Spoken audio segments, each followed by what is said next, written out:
understand the origins of the Green Bay Packers, it requires a bit of a history lesson. So why don't you join us on a journey through time as we relive one of the greatest stories in sports. And it's a story that begins with this guy. Lambeau was a high school football star in Green Bay. Played 4 years at Green Bay East, went to Notre Dame in 1918, dropped out of school, came back to Green Bay, decided to organize what was essentially a semi-pro independent football team in August 1919.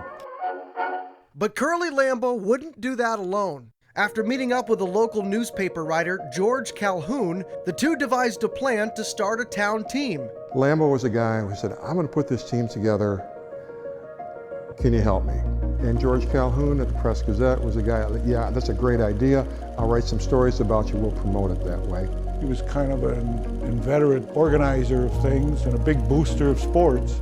I'm sure they had no idea what they were creating. Lambeau and Calhoun organized a second meeting, this time inviting prospective players. Luckily, there were plenty to choose from in the area. The high school football in Green Bay was so good at the time. You had Green Bay East, Green Bay West. They had started playing years before the Packers played. That rivalry goes back well beyond the Packers. Of the original Packers in 1919, 4 were Lambeau's high school teammates. 17 of the 25 played for either Green Bay West or Green Bay East. So you had good athletes, and when you brought together good athletes from 2 schools into one team, that made for a pretty good team. So Lambeau and Calhoun finally had their football team, but there was still one big problem. They didn't have any money. At the time, Curly was working here, the old Indian Packing Company. And not only did he convince the plant to sponsor the team, but he also gave the franchise a name. Frank Peck was the president of the Indian Packing Company. He, story goes, gave Lambeau $500 to start the team, just enough money to get some equipment and buy some jerseys. Much like any rec team today would go to a tavern or a business and say, hey, could you sponsor us? I suppose they were formerly known as Indian Packing, but the more promotion they got in the newspaper, the more often they were called the Packers, and it just became accepted.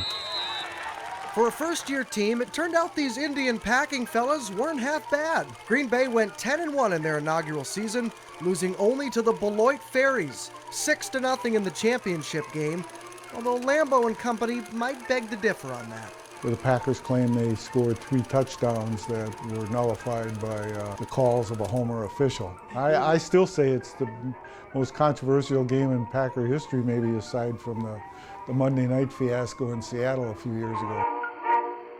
So there you have it, the very beginning of the most successful franchise in the National Football League. As for what happens next, well, as they say, the rest is history. Keeping you connected from Lambeau Field, Chris Barrier, NBC 26.